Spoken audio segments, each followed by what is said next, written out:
A graça e a paz do nosso Senhor Jesus Cristo aos irmãos. Queridos, eu quero começar lendo com vocês Filipenses capítulo 4. Filipenses capítulo 4, eu vou ler do verso 4 a 6. Filipenses 4, do verso 4 a 6. Diz assim a palavra de Deus: Alegrai-vos sempre no Senhor. Outra vez digo, alegrai-vos. Seja a vossa moderação conhecida de todos os homens. Perto está o Senhor. Não andeis ansiosos de coisa alguma. Em tudo, porém, sejam conhecidas diante de Deus as vossas petições, pela oração e pela súplica com ações de graça. Ao verso 7 também. E a paz de Deus, que excede todo o entendimento, guardará o vosso coração e a vossa mente em Cristo Jesus. Alegrai-vos sempre no Senhor. Não andeis ansiosos. Em tudo sejam conhecidas diante de Deus as vossas petições. E a paz de Deus, que excede todo entendimento, guardará o vosso coração e a vossa mente em Cristo Jesus. Que Deus nos abençoe neste dia e nesta semana o nosso país, em vários outros países comemoram-se a Páscoa. E eu queria aqui ler uma nota aqui sobre a Páscoa, para a gente entender um pouco melhor. Páscoa, Cristo, o nosso Cordeiro Pascal, foi imolado. A Páscoa ali está relatada no livro de Êxodo. Êxodo capítulo 12, eu vou ler alguns versos, aí depois, posteriormente, você pode abrir ali em Êxodo 12, Êxodo capítulo 12 diz assim: Tomarão do sangue e o porão em ambas as ombreiras e na verga da porta, nas casas em que o comerem. Desta maneira o comereis: lombos cingidos, sandálias nos pés, cajado na mão. Comê-lo-eis à pressa. É a Páscoa do Senhor. Porque naquela noite passarei pela terra do Egito e ferirei na terra do Egito todos os primogênitos, desde os homens até os animais. Executarei juízo sobre todos os deuses do Egito. Eu sou o Senhor.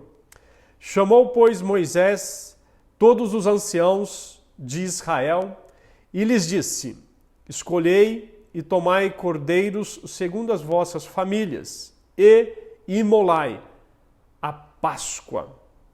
Quando vossos filhos vos perguntarem: que rito é este, ou que festa é esta?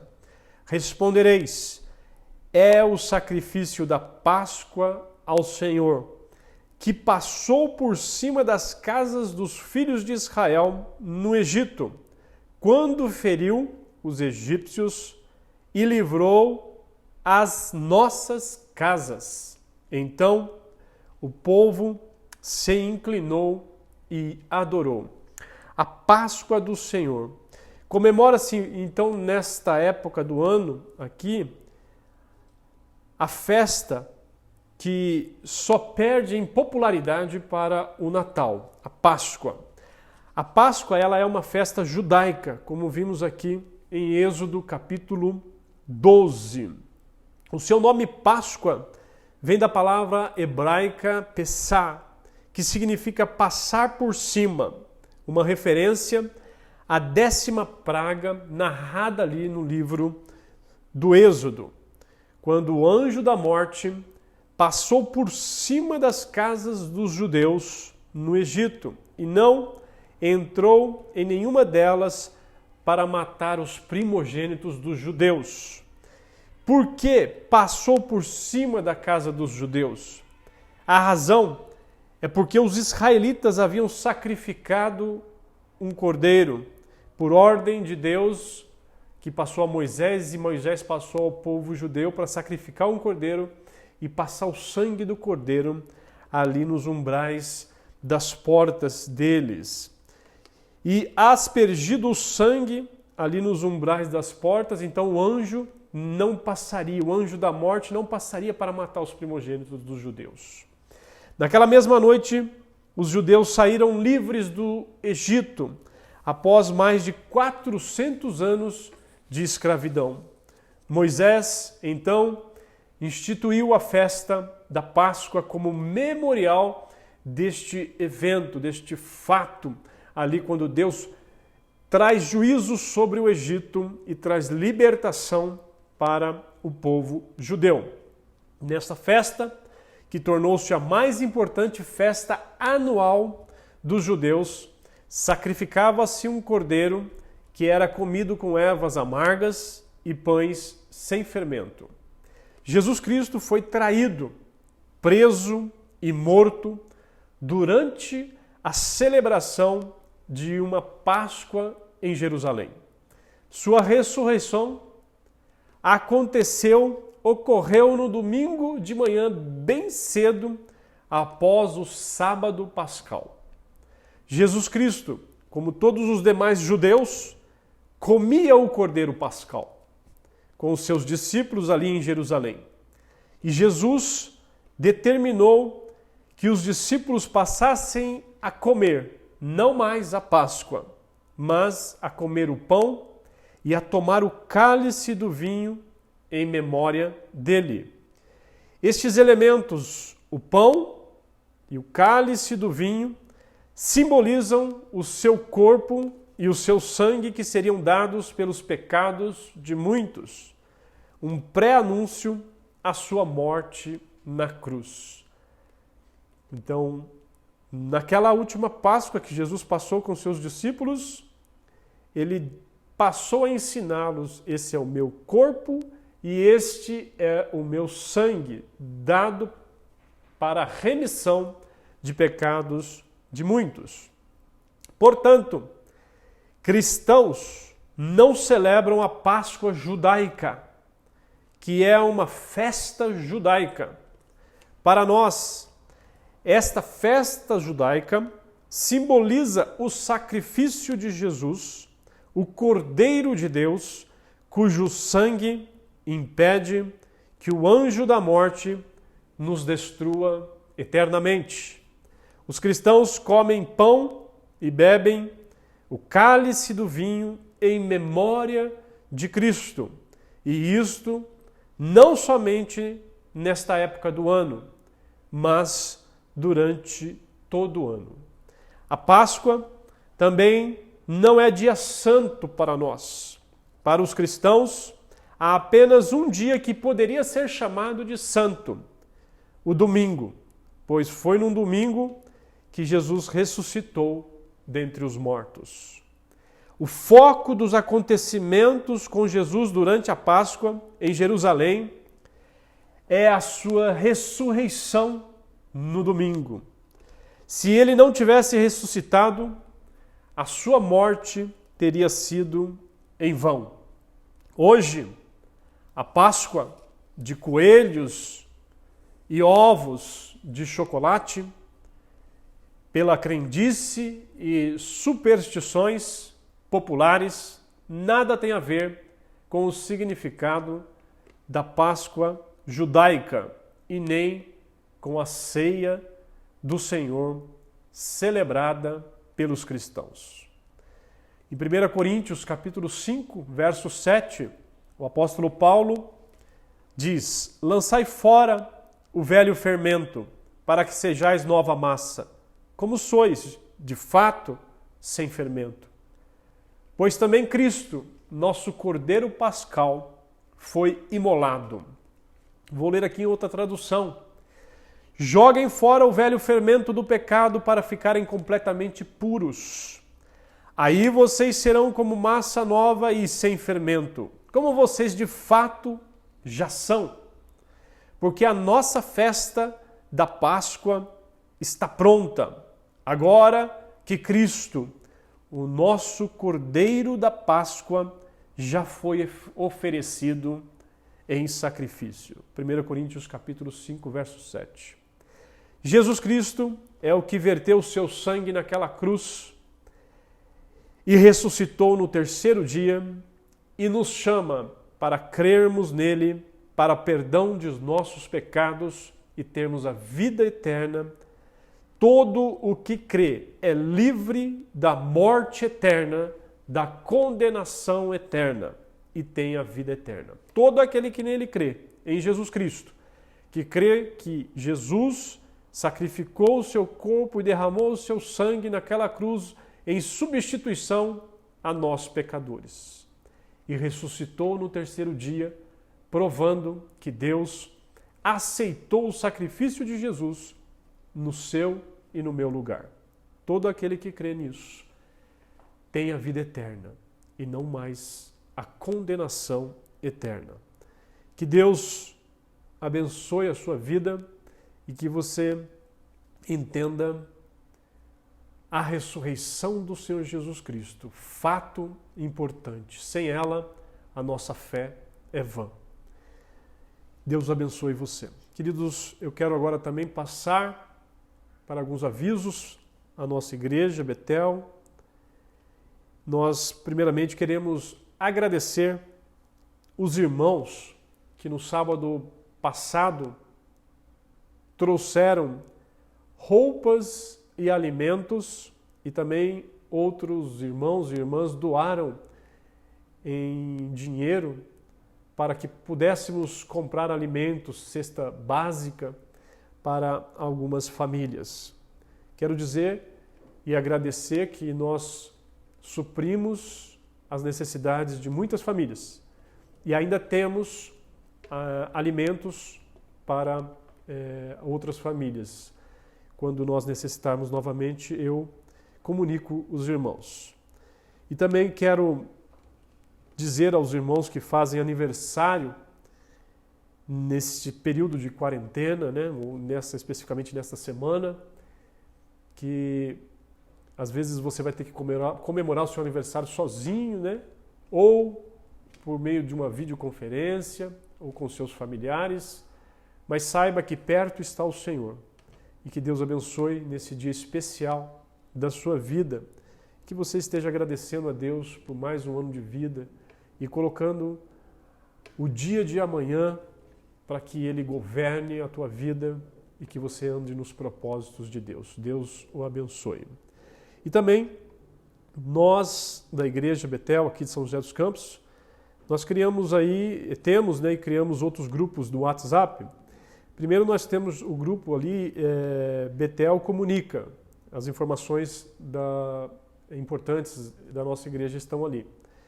E criamos também o outro grupo, que é só oração, que temos uma irmã que está administrando esse grupo. Então você entra lá e se informa para pedidos de oração. E também um outro grupo específico para telemensagem, onde irá ser postado as telemensagens ali deste grupo. Então, um é a comunicação das informações da igreja, o outro só oração e o outro só telemensagem. Que Deus abençoe você. Como nós lemos no princípio, alegrai-vos sempre no Senhor. Perto está o Senhor. E a paz de Deus, que excede todo entendimento, guardará o vosso coração e a vossa mente em Cristo Jesus. Não andeis ansiosos de coisa alguma. Em tudo, porém, sejam conhecidas diante de Deus as vossas petições, por meio da oração e súplica, com ações de graças. Deus abençoe. Eu vou orar e depois nós vamos louvar o Senhor com hino e após o hino nós ouviremos a mensagem do Senhor através do presbítero seminarista Dionísio Bauman. Oremos. Senhor Deus, nós te agradecemos pela tua santa palavra, te agradecemos pelo nosso Salvador, o Cordeiro Pascal, nosso substituto, que morreu naquela cruz para o pecado de muitos. E, Senhor, agradecemos porque a Tua misericórdia nos alcançou. Abriu os nossos olhos para vermos a nossa situação de pecadores diante do Senhor. Abriu os nossos olhos para vermos o nosso Salvador Jesus Cristo, que morreu naquela cruz em nosso lugar. E abriu os nossos olhos para vermos a Jesus vivo, o nosso Redentor que vive e que voltará para reinar conosco. Pai, nós te louvamos por isso. Pai, também te pedimos pela vida do teu servo Dionísio, que irá nos trazer esta mensagem, a tua palavra, que venha de encontro aos nossos corações e mova, Senhor Deus, queime os nossos corações e faça-nos nos levantar e caminharmos junto e na dependência do Senhor. Louvado seja o teu nome, Pai, e que o Senhor abençoe esses irmãos que ajudaram com cesta básica, com a parte financeira, para suprirmos as necessidades de outras pessoas que necessitam. Venha de encontro, Senhor Deus, e supra, Senhor Deus, as necessidades desses irmãos, abençoe ricamente. Aqueles que trouxeram roupas também, e aqueles, Pai, que têm sido fiéis nos seus dízimos e ofertas, mesmo diante desta situação, Pai. Abençoa, Senhor Deus, financeiramente, abençoa, Senhor Deus, espiritualmente, abençoa, Senhor Deus, ali seus familiares e abunde, Senhor Deus, traga abundância, Senhor Deus, sobre a vida deles, em todos os sentidos. Pai, o Senhor é o Deus de misericórdias e clamamos a tua misericórdia por este momento ainda que o mundo está passando. Pai, venha, Senhor Deus, e traga, Senhor Deus, soluções para que venhamos a estar livre disso, Pai. Mas cumpra o teu propósito e a tua vontade na humanidade, na nossa cidade, na nossa igreja, na nossa vida. Louvado seja o teu nome. Em nome de Jesus, o Cordeiro Pascal, que sacrificou a sua vida para a remissão de nossos pecados, que oramos agradecidos. Amém. Deus abençoe.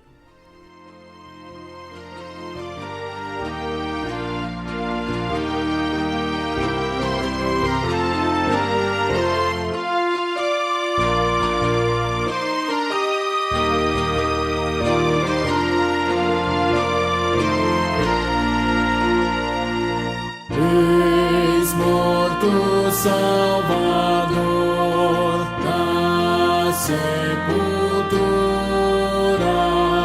mas com poder real ressuscitou. Da sepultura saiu, com triunfo e glória ressurgiu,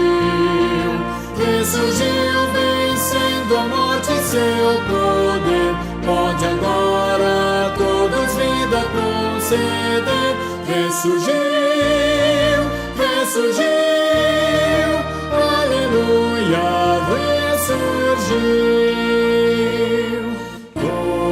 Tomaram precaução com seu sepulcro.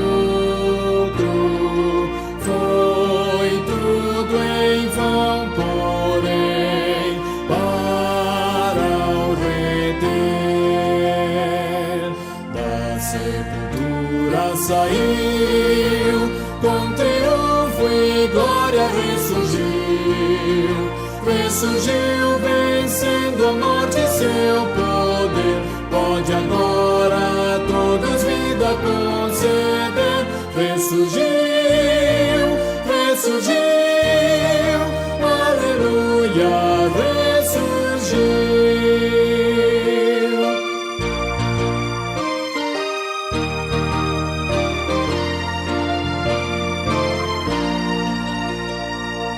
No grande vencedor, eis as primícias dos santos que também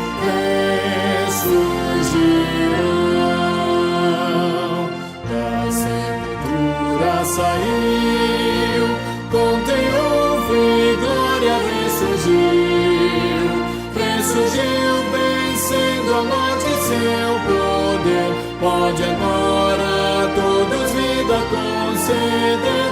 Ressurgiu, ressurgiu, aleluia, ressurgiu. Graça e paz, amados irmãos da Igreja Betel, amigos, você que me ouve, que Deus derrame graça sem medida na sua vida. É um grande privilégio poder compartilhar, através destes meios de comunicação, um pouco daquilo que Deus tem falado ao meu coração. E o meu desejo é que, assim como Ele falou ao meu coração, Ele fale também ao seu, derramando graça, edificando a tua vida. Louvado seja o nome do Senhor, porque mesmo à distância, sem podermos estarmos em comunhão uns com os outros, podemos ainda assim, de certa forma, estarmos seguindo no mesmo objetivo, que é edificarmos as vidas uns dos outros, que é termos o mesmo pensamento, que é louvar ao Senhor, que é glorificar o seu nome, que é bendito para todo sempre. Eu quero então convidá-lo a abrir a sua Bíblia na primeira epístola de João, capítulo de número 5. Eu lerei dos versículos 1 até o versículo de número 5. Assim diz a palavra do Senhor. Todo aquele que crê que Jesus é o Cristo é nascido de Deus, e todo aquele que ama ao que o gerou também ama ao que dele é nascido. Nisto conhecemos que amamos os filhos de Deus, quando amamos a Deus e praticamos os seus mandamentos. Porque este é o amor de Deus, que guardemos os seus mandamentos. Ora, os seus mandamentos não são penosos, porque todo o que é nascido de Deus vence o mundo. E esta é a vitória que vence o mundo, a nossa fé. Quem é o que vence o mundo, senão aquele que crê ser Jesus, o Filho de Deus? Vamos orar neste momento? Maravilhoso Deus, nós agradecemos pela Tua palavra, que ela é viva e eficaz. Ó Deus, rogamos ao Teu Santo Espírito que venha trazer, ó Deus, a interpretação correta da Tua palavra.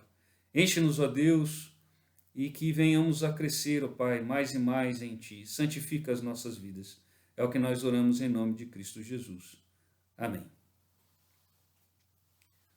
Você pode considerar que você tem algumas características do verdadeiro cristão? Nós vemos aqui, nesse texto, pelo menos duas grandes e fortes características de um verdadeiro cristão. Nós vemos a respeito da fé e nós vemos a respeito do amor. Você poderia dizer que você tem fé e você tem amor? O texto aqui que João ele escreve foi escrito mais ou menos em torno do ano 90, do ano 95. João ele foi o último dos apóstolos a morrer nessa data, quando ele escreveu. Provavelmente todos os outros apóstolos já haviam falecido, eles haviam sido mortos pelo Império Romano, pelas grandes perseguições que ocorreram durante todo o Império. E João, então, ele escreve às igrejas, ele já estava bem velho, ele escreve às igrejas, e as igrejas já tinham um certo conhecimento a respeito da palavra de Deus.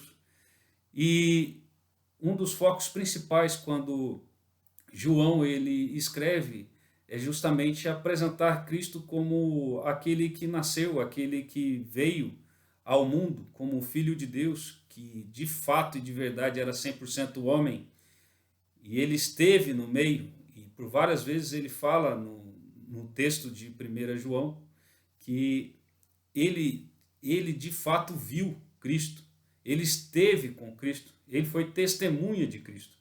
E uma das coisas que ele também quer combater aqui em 1 João é justamente uma heresia que estava crescendo entre as igrejas, que era o gnosticismo. O gnosticismo ele fazia uma mescla entre a questão do cristianismo e a filosofia grega. Os gnósticos eles entendiam que todo tipo de matéria era ruim, e pelo fato da matéria ser ruim, Cristo não poderia ter nascido, Cristo não poderia ter se tornado homem, porque se ele era um ser perfeito, como assim ele iria se transformar em matéria? Como assim ele passaria a ser matéria? Matéria era algo ruim. Para eles era um absurdo que alguém morresse e ressuscitasse, justamente porque quando a pessoa morresse, ela justamente seria liberta, a sua alma seria liberta, a sua alma deixaria o corpo e de fato ela estaria liberta, é o que os gnósticos entendiam. Então a ressurreição não fazia o menor sentido para eles. Como aquele que foi liberto estaria sendo escravizado de novo com a matéria. E assim também eles entendiam que Deus ele não poderia, o Deus soberano não poderia ser aquele criador do mundo. Ele não poderia criar a matéria, porque a matéria era ruim. E assim, João ele quer combater essa heresia que estava crescendo na sua época. E João, então, ele escreve essa carta para combater essa grande heresia e justamente para falar também a respeito desse Cristo, que ele testificou, ele foi testemunha da existência dele, ele andou, ele tocou em Cristo. E aqui, João, então, ele passa a falar sobre duas grandes características de um verdadeiro cristão. Vemos aqui no versículo de número 1, ele falando: todo aquele que crê que Jesus é o Cristo é nascido de Deus. Aqui ele já fala da fé, ele inicia falando da fé, a fé em Cristo Jesus. De certa forma, no nosso meio que eu quero dizer sociedade, nós ouvimos muitas pessoas falando que, olha, todos são filhos de Deus. Olha, eu sou filho de Deus, você é filho de Deus, todos nós somos filhos de Deus. De certa forma, ele combate essa ideia. Nem todos são filhos de Deus. Ele traz à memória aqui aquilo que ele falou lá em João, capítulo de número 1, versículo de número 12 e versículo de número 13. Ele fala: mas a todos quantos o receberam, deu-lhes o poder de serem feitos filhos de Deus, a saber, aos que creem no seu nome, os quais não nasceram do sangue, nem da vontade da carne, nem da vontade do homem, mas de Deus. Ou seja, só poderia ser filho de Deus aqueles que crescem em Cristo como o Salvador da sua vida, colocado em suas vidas não por vontade do homem, não por vontade da carne, mas pela vontade do próprio Deus. Então aqui ele já começa a falar a respeito dessa fé que o verdadeiro Filho de Deus deveria ter, que era justamente crer que Jesus é o Cristo, e ele, crendo que Jesus é o Cristo, ele é um nascido de Deus. Você é um nascido de Deus? Você crê em Cristo como Salvador da sua vida? Se sim, você pode dizer que você é um filho de Deus. E ele continua aqui no versículo de número 1. Ele diz que todo aquele que ama ao que o gerou. Quem que o gerou? O próprio Deus, através do Espírito Santo, regenerando a sua vida, trazendo vida à sua alma. Ele que o gerou. E ele fala que também ama o que dele é nascido. De certa forma, ele quer dizer o que aqui? Que nós devemos amar uns aos outros. Todo aquele que ama o que o gerou também ama o que dele é nascido. Então, uma das características também, além da fé, aqui também é o amor. O amor e a fé, eles estão ligados, como se estivessem casados. Não há como dizermos que uma pessoa pode ter fé e não ter o amor. Os dois devem estar juntos. E aqui o amor que ele está falando é justamente o amor para com os irmãos até. O que dele é nascido. Todo aquele que é nascido de Deus, ele deve amar ao que é nascido de Deus. Se você é nascido de Deus, você deve amar ao teu irmão, que também é nascido de Deus. Aí no versículo de número 2 nós vemos: nisto conhecemos que amamos os filhos de Deus, quando amamos a Deus e praticamos os seus mandamentos. Aqui nós vemos que João ele está falando a respeito de conhecer, de evidenciar quem são os filhos de Deus. A evidência aqui é justamente o amor. Ele fala quando amamos a Deus e praticamos os seus mandamentos. A prática dos mandamentos de Deus é uma evidência de que o amor ele está no coração do homem. Amar a Deus não é simplesmente ter um sentimento. como que se você fosse à igreja e falasse: olha, quando eu venho à igreja o meu coração palpita. Olha, quando eu canto ao Senhor as lágrimas descem. Como que se o amor estivesse restrito a isso. E na verdade o amor a Deus ele não está restrito a isso. Você deve chorar quando você se sente emocionado diante de uma música que é entoada a Deus? Sim. Você deve ter o seu coração palpitando quando você chega na casa do Senhor? Sim. Quando você lê a palavra do Senhor, você deve se alegrar e deve ter gozo nisso? Sim. Mas o amor não está restrito a isso. Aqui a palavra de Deus diz que o amor ele é evidenciado quando praticamos os seus mandamentos. O versículo de número 3, ele deixa muito claro isso. Ele diz assim: porque este é o amor de Deus. Ele aqui está, na verdade, caracterizando o que é o amor a Deus. Que guardemos os seus mandamentos. Guardar os mandamentos de Deus é cumprir, é obedecer os mandamentos de Deus. Nós, como crentes em Cristo Jesus, aqueles que foram regenerados, chamados por Ele, nós devemos guardar os mandamentos de Deus. Nós não devemos guardar os mandamentos para que tenhamos justificativas, ou para que isso seja uma justificativa diante de Deus para dizermos que merecemos o céu. Afinal, nós não merecemos o céu pelos nossos próprios atos. Nós merecemos o céu através da obra de Cristo. Nós teremos o céu através da obra dele, pelos méritos dele, e não pelos nossos próprios méritos. Mas quando nós falamos que devemos cumprir os mandamentos, alguns por vezes pensam: mas nós não estamos mais debaixo da lei, mas estamos debaixo da graça. Então eu não preciso mais cumprir a lei. A ideia que Paulo estava falando a respeito disso, sobre cumprir a lei, tem a ver com justificação. Nós não somos justificados pelo cumprimento da lei. Você não é justificado por cumprir os mandamentos de Deus. Você é justificado pela fé em Cristo Jesus. Ela é o instrumento da tua justificação. Ela é o instrumento através da obra de Cristo Jesus. Então, os mandamentos de Deus nós devemos cumprir, sim, devemos cumprir os mandamentos de Deus, todos eles, que Deus ele requer de nós, dentro da sua palavra, aquilo que ele nos mostra. Devemos cumprir, justamente porque isso é agradável a ele. E a palavra de Deus diz que obedecer a Deus, cumprindo os seus mandamentos, isso é amá-lo, isso é amá-lo. Então, amados, a palavra de Deus não diz que o amor a Deus é algo, simplesmente algo que palpita no teu coração, como se fosse algo hollywoodiano. Não é isso que Deus ele fala a respeito do amor. O amor é justamente cumprir os seus mandamentos, fazer aquilo que ele quer de mim, que ele quer de você.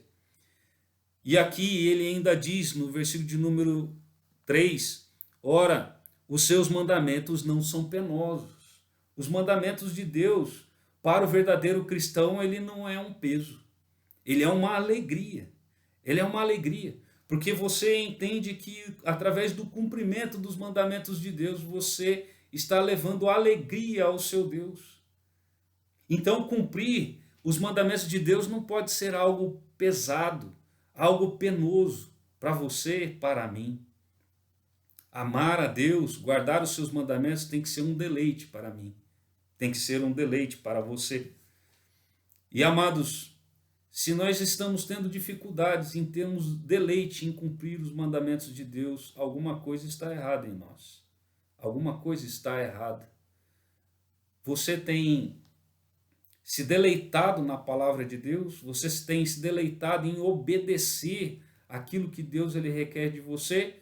Ou você, quando faz, parece um grande fardo na sua vida? Davi, ele nos Salmos, ele diz que a lei de Deus, ela era um deleite para ele. Era um deleite. Para ele não era algo pesado.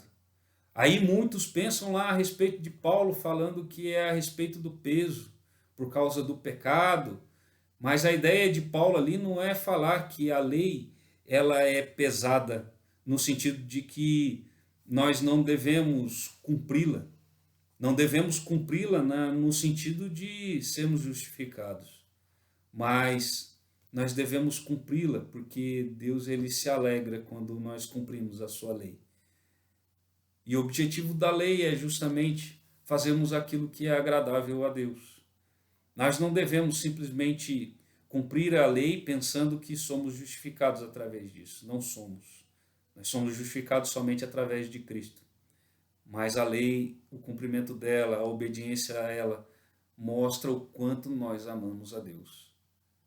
É fato, amados, que você pode pensar assim, mas eu tento cumprir todos os mandamentos de Deus e falho. É de fato, todos nós iremos falhar. Todos nós iremos falhar. A própria palavra de Deus diz que quando nós falhamos em cumprir os mandamentos de Deus, nós estamos pecando. E quando nós pecamos, ele é fiel e justo para nos perdoar os pecados. Devemos reconhecer os nossos pecados e pedirmos perdão. É certo que ninguém, exceto Jesus Cristo, poderia cumprir toda a lei, mas ela deve ser o nosso deleite. Ela deve ser aquilo que venha nos dar gozo. Ela deve ser aquilo que nós tenhamos como objetivo para agradarmos ao nosso Deus. E ainda, o versículo de número 4, ele diz aqui, porque todo o que é nascido de Deus vence o mundo. E aqui ele explica quem é que vence o mundo. E esta é a vitória que vence o mundo, a nossa fé. Amados, Calvino ele fala a respeito de algo muito interessante aqui. Quando ele fala sobre, o texto bíblico fala sobre vence o mundo, ele aqui está justamente falando tudo aquilo que é contrário a Deus. A ideia do mundo aqui não é o cosmos, ou simplesmente o diabo, mas ele está falando justamente aquele que tem fé, a vitória é através da fé, vence até mesmo as concupiscências da própria carne. Da própria carne. Aqui, através da fé, eu venço a minha própria carne. Então, a ideia aqui não é simplesmente vencer ao diabo e às potestades, vencer a tudo aquilo que o mundo, em termos de carnalidade, ele tem a me apresentar, mas é até mesmo as concupiscências da minha carne, da minha carne. Somente através da fé, somente através da fé nós temos a vitória. Somente através dela. Somente através dela nós podemos vencer o mundo. E aqui o versículo de número 5 diz, quem é o que vence o mundo, senão aquele que crê ser Jesus, o Filho de Deus? Somente, amados, o Filho de Deus. Somente. Aquele que nasceu do Espírito. Aquele que o Espírito Santo foi e regenerou. Que creu que Cristo Jesus é o Filho de Deus, é o único Salvador, ele é o único capacitado a vencer o mundo. Ele é o único que é capacitado a vencer o mundo. Se você tem Cristo como Salvador da tua vida, você tem capacidade de vencer o mundo. Vencer o mundo significa até mesmo vencer a tua própria carne, vencer a todos os seus desejos que te levam para longe de Deus. Você tem condições de vencer o mundo. O meu desejo é que você seja encontrado fiel. O meu desejo é que você tenha essas características aqui que João ele elenca. Características de fé em Cristo, ter Cristo como Salvador da sua vida e amar, ser aquela pessoa que ama seu irmão e ama a Deus, cumprindo os seus mandamentos. Aqui não estamos querendo ser judaizantes no sentido de que você precisa cumprir para que você alcance o céu. Não é isso. Nós só alcançamos o céu através da fé em Cristo Jesus. Nós não alcançaremos o céu através do cumprimento da lei. Mas a lei ela é agradável a Deus. Que Deus encontre você em fidelidade a Ele, cheio do Espírito Santo, buscando a Ele a todo momento, crendo que Jesus é o Cristo, Filho de Deus, amando uns aos outros e principalmente obedecendo aos mandamentos de Deus. Que Deus derrame graça sem medida na sua vida, o abençoe, o fortaleça neste domingo da ressurreição, em que nós comemoramos a ressurreição do nosso Salvador Jesus Cristo. Que Deus esteja abençoando a sua vida e a vida da sua família, em nome de Jesus.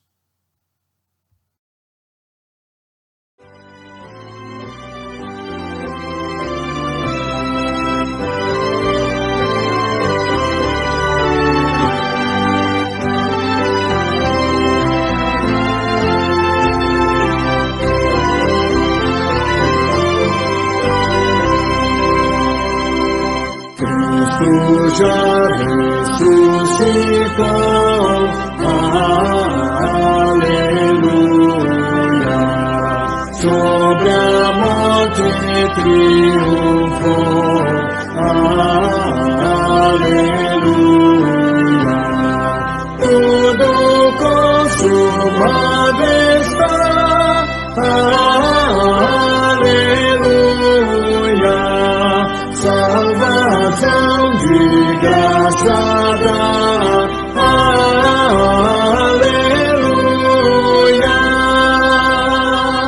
Cristo sobre a cruz sofreu, aleluia. E por nós ali morreu, aleluia.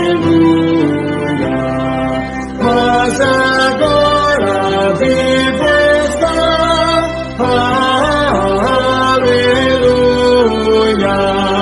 para sempre reinará, aleluia.